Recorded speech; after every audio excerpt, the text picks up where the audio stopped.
Concursos na TV está no ar. Eu converso agora com William Douglas, o guru dos concursos. Bacharel em Direito, advogado, doutor também, não é isso?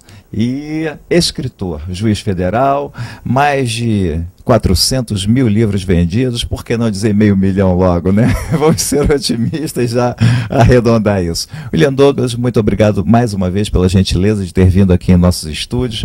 Concurso na TV agradece antecipadamente. Vamos falar um pouco dessa tua trajetória de sucesso. Quem é William Douglas por William Douglas? Primeiro, um abraço para todo mundo que está assistindo o Concurso na TV. Um abraço para você, o meu amigo Beto Flash.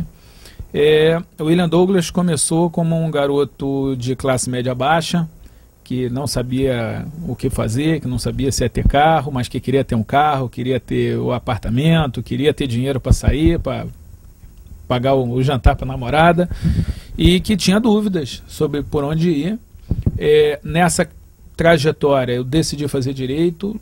Durante o curso, naquela época não se falava muito ainda sobre o concurso público, ainda não era tão conhecido como é hoje, não era esse sonho de consumo que é hoje, mas eu comecei a sair, me formei, advoguei um tempo, fui advogado, depois fiz concurso para analista judiciário, saí, fiz concurso depois para delegado de polícia, fui delegado, depois fui para a defensoria também, sempre por concurso, e da defensoria para a magistratura federal. Hoje sou juiz federal em Niterói, sou premiado por produtividade, é uma vara que funciona bem, funciona redondinha. Eu tenho uma equipe que tem orgulho de ser servidor, é importante dizer isso. O serviço público não é só ter estabilidade, grana e aposentadoria, e não é cabide de emprego, é uma carreira, é uma coisa importante. E é muito importante dizer que eu fui reprovado várias vezes. Então, quando eu estou contando aqui nessa história resumida, eu fui reprovado 6 vezes. Fui reprovado para oficial de justiça, para promotor de justiça, para defensor, fui reprovado para defensor público, para juiz de direito, fui reprovado 2 vezes. E é importante que você que está assistindo saiba que a reprovação faz parte do processo natural de aprovação. Então, lidei muito, com muita dificuldade, é uma fase de sofrimento, e de muitos olhares atravessados, de muitos risinhos, de muita gente que parece que torce contra, ou com certeza torce contra, mas eu não tinha opção, então eu não tinha outro caminho. O concurso era tudo ou nada na tua vida? Veja, eu sou cristão, então acredito que Deus está cuidando da gente, que está lá o Salmo 23, o Senhor é meu pastor, nada me faltará. Então eu acredito nisso. Angustiado, eu nunca fiquei assim totalmente desesperado, mas você fica preocupado, até porque Deus fala para a gente trabalhar, para a gente estudar. Deus fala para a gente, na prática ele fala o seguinte: olha, faz sua parte que eu faço a minha. Então tinha um lado de preocupação, mas a advocacia é muito mais demorada. A montar uma empresa, eu ia cuidar de patrimônio da família, a família não tinha patrimônio. Então o concurso ele acabou sendo a melhor solução. Dentre as soluções, então continuei estudando porque é a melhor opção.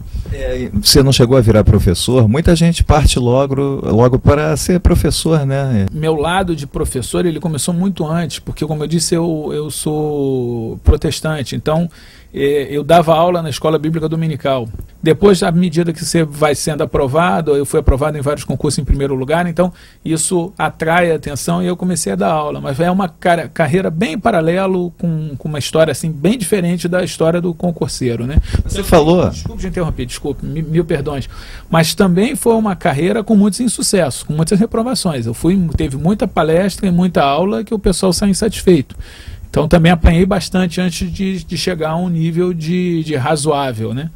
Você falou em palestras, né? Essas palestras que você dá pelo Brasil todo, enfim, é altamente requisitado. Na verdade, é um trabalho de professor. Com certeza o que eu faço pelo país afora é dar aula. A aula sobre como passar em concurso. Só que é interessante que o trabalho do professor, ele pode ter aquela dinâmica de sala de aula, de encontrar várias vezes o aluno e ir dando a matéria, e dando um programa, que é uma dinâmica interessante, que é uma dinâmica de convivência, onde você convive mais com o aluno, e é uma dinâmica diferente da palestra. A palestra é one shot, né? Você chega, encontra o cara e tem uma conversa de 1, 2, 3 horas e tem que fazer alguma coisa, tem que mudar alguma coisa, ele tem que sair diferente. O que leva uma pessoa a escrever um livro de 500 folhas para ensinar os outros como passar? Bem, primeiro o dever cristão, que a Bíblia fala que aquele que sabe fazer o bem e não faz, comete pecado. Então, se eu posso ajudar alguém e não estou ajudando, eu estou errado. Então, isso é decorrência da minha formação religiosa, bíblica, de você ajudar o próximo. Então, Deus manda ajudar o próximo, não é uma opção.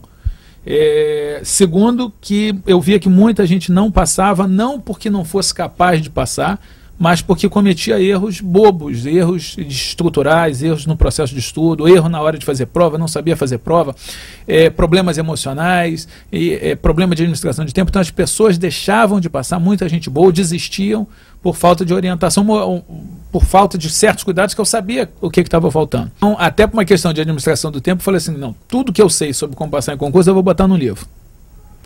E aí coloquei no livro, foi recusado por várias editoras, eu tive que editar sozinho.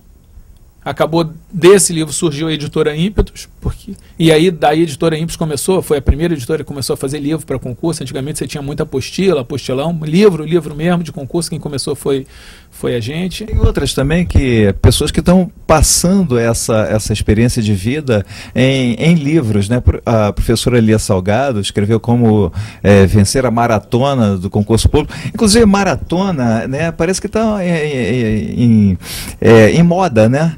Porque você recentemente acabou de lançar um livro também, salvo engano, em parceria com o Diogo Hipólito, chamado Criando Campeões. Que é a minha experiência, porque eu dou muita aula para vestibular também. E no vestibular você vê que o pai bota muita pressão no filho. A família pode ajudar ou atrapalhar muito. Então, e eu estava num churrasco com o técnico do Diego Hipólito, e o técnico estava falando que o pai atrapalha muito os atletas. Eu falei, o pai também atrapalha os estudantes. A gente resolveu fazer um livro. Queria que você aproveitasse e fizesse um paralelo entre maratona e concurso público, para que as pessoas entendam essa história de maratona inserida dentro da palestra do concurso público. A maratona, a característica dela é que é um projeto, é uma corrida longa, tem uma duração muito longa, e a pessoa não adianta tentar sair correndo, não são 100 metros, não são 200 metros, não são 400 metros, que o cara sai, dá um pique e tem que chegar correndo. Ele tem que fazer um planejamento, ele tem que saber que vai demorar, ele tem que saber que a quantidade de obstáculos é muito grande, tem que ter uma preparação psicológica. Então o paralelo da maratona com o concurso é muito grande. Quem tiver interesse nisso, eu tenho um livro só sobre maratona, né? Tem na internet também disponível palestra. Esse mesmo livro ele vem com DVD com uma palestra sobre concurso, uma palestra sobre outro paralelo, que é a arte da guerra, que tem gente que vê o concurso como uma guerra. Onde está sendo, onde pode ser adquirido, na internet ou em livraria? Pelo site da Ímpetos ou pelo meu site, williamdouglas.com.br, a pessoa consegue adquirir. ímpetos.com.br. Agora, o que aconteceu? Nesse aqui, eu falo sobre cérebro. Nesse aqui eu falo sobre cérebro resumidamente.